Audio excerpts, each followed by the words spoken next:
Apparently the Egyptians were eliminating most of those tunnels, but some of them are still operative because also there are, corruption and going on. But one of the interesting things they did was the Egyptians erased a strip of like half a mile wide on the Egyptian side parallel to the Gaza side, and they also built a double massive metal fence parallel to the borderline with Gaza Strip. So this is the smuggling system, the smuggling tunnels.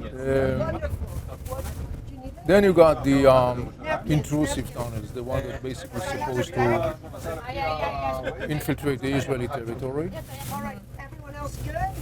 By the way, regarding what you said before, at some point, the diggers, the contractors, the families they lost many people because the tunnels collapsed. So they basically were demanded to provide insurance policies. So it was increasing on the fees to cover the expenses and compensating the families of the diggers who were buried alive in the tunnels. Then you got as I said, the intrusive, the infiltrating tunnels that Hamas did towards the Israeli territory. Then comes the story of this intrusive, inductive fence, the one that Israel built for the last couple of years. It's called Sandwatch. This is kind of like and goes down like 200 feet deep, and all these sensors and all this stuff. I wrote about it. And then you got the major system inside Gaza Strip, the underground city, the metro, and so to the best of our understanding, the way we understand this whole system of this network of tunnels, it's kind of like it's on a sectorial or neighborhoods-based structure. They are kind of like they have similar. I would say they have similar model in the sense that they have the tunnels, and then they have bunkers and some sort of like expansion within the tunnels that are served as bunkers. Well, she described it like as a big hall. Big hall or a big. Yeah. Now, many of those tunnels are fortified with cement. So basically, it's those. The tunnels obviously purposes. It's a different purpose. One, of course, is to enable Hamas militants to find shelter under the ground when Israel is taking and so on. So the other thing is it enables them to continue to travel or to move from one place to another without being exposed. All the command system is actually guided and conducted from those tunnels. So the major headquarters, sort of speaking, can able to continue to operate because they are immune, sort of speaking. And then also, of course, another major aspect is that from the tunnels, the militants could emerge, attack, and go back swiftly to the tunnels. And so these are roughly speaking, the military logic beyond this whole issue of the tunnels. I mean, I saw in the Israeli army, they seem to be focusing on Gaza City. Is that where most of the tunnels are? They're not in the south? Well, they are in the south as well. Gaza City is the kind of like the nervous, the Merkaz Atzabim. It's the the nerve system center of. It's also the symbolic thing, It's but I gave last night, I gave an interview. I don't remember who was it. Kind of like lost track of. And I said it in a way. The tunnels are at the same time also sort of an Achilles heel for Hamas,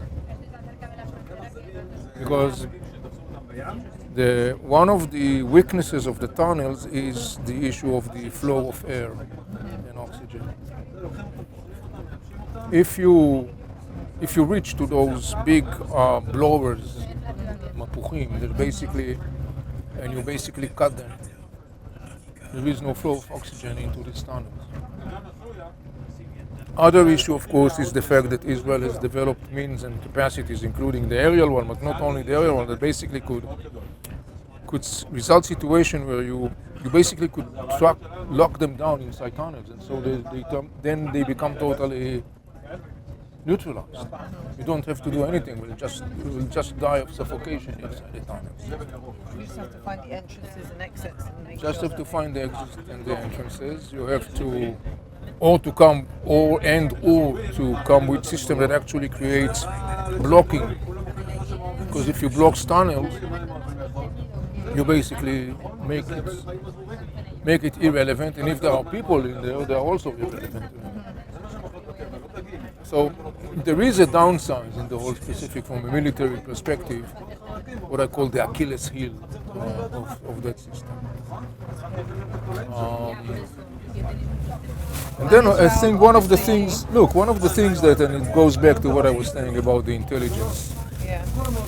Remember, I told you before that many people in Gaza Strip are מחכים לחמאס בסיבוב, מה שנקרא. You know what's מחכים לחמאס בסיבוב? They want to take rich.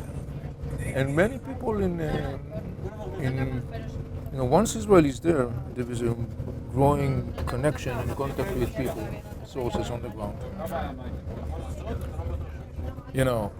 Just an example, say, tell someone that if he has an interest on exit or in his bedroom, which may be the case, you're going to get $5,000. Yeah, I wondered that because there are ordinary people in Gaza, and the doctors. That's why I asked about the doctors, because I know some of them have trained in Israel.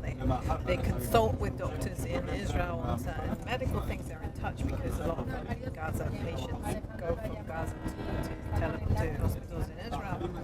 So you would have thought that the doctors would find a way to share intelligence. Maybe I was wondering how Israel's finding out about the hostages, who is actually being held hostage and who's dead and who's alive and who's there.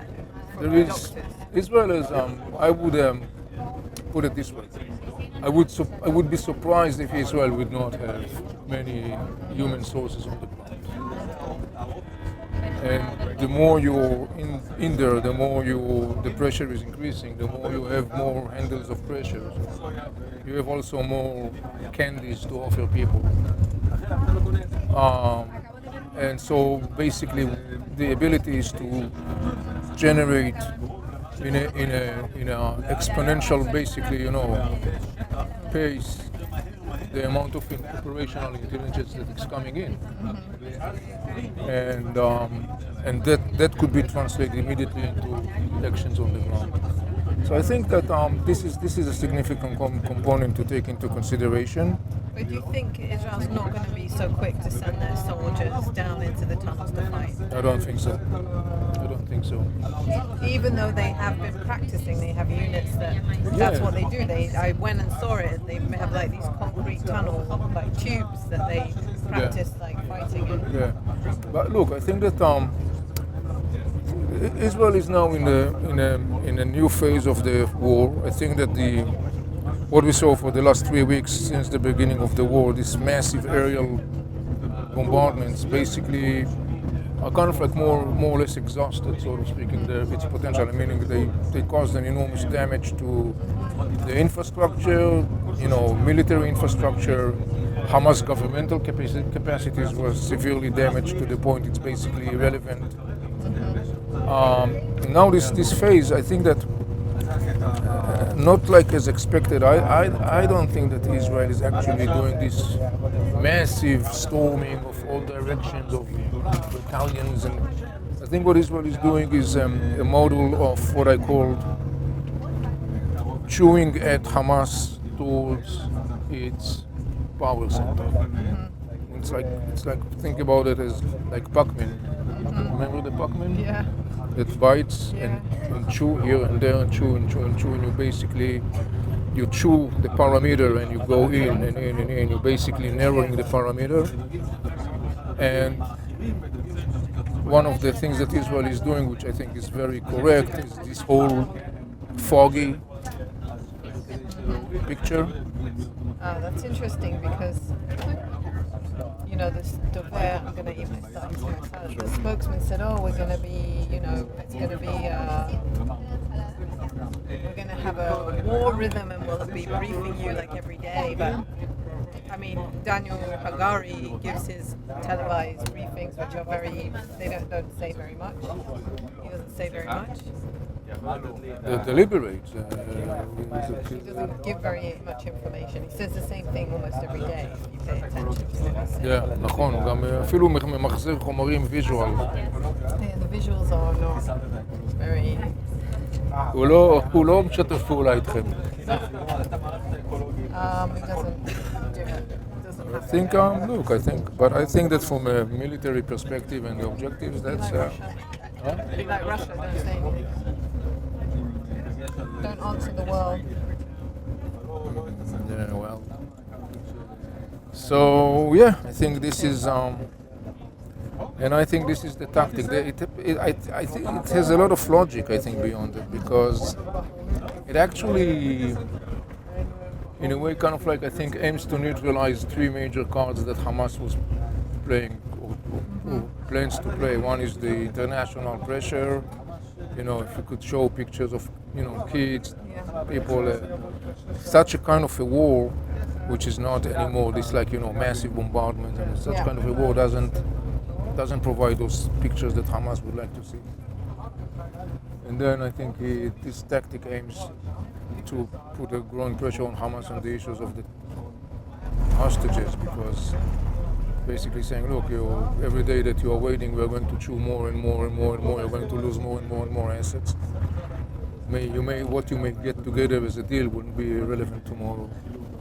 And then the third thing is the issue of the... Why wouldn't Israel just release the Hamas prisoners into Gaza and just carry on with the fight? I mean, how many prisoners does Hamas want released? They want all the prisoners released. How many? Thousands. Yeah, but how much? It's going to be irrelevant at the end of the day. Hamas has 20,000, maybe 30,000 new. They don't even know how many they have. So if they have another 5,000. No, it's not about the military aspect. It's not that these people will come out and become militants. It's emotional. Hamas, one of Hamas first, of course, but one of Hamas' major cards, marketing cards, which Hamas constantly plays in order to harvest political credibility and support, is the whole issue of the prisoners, because Hamas constantly says to the Palestinian, I will. So it's giving Hamas a bonus amongst the Palestinians, not regular Palestinians. Yes, basically Hamas says, you see, I released all the prisoners. I promised you and I did it and I released it. The issue that Gaza Strip basically becomes piles of rubble and thousands are killed and Hamas is smashed. It's irrelevant. Right, exactly. That's the concept.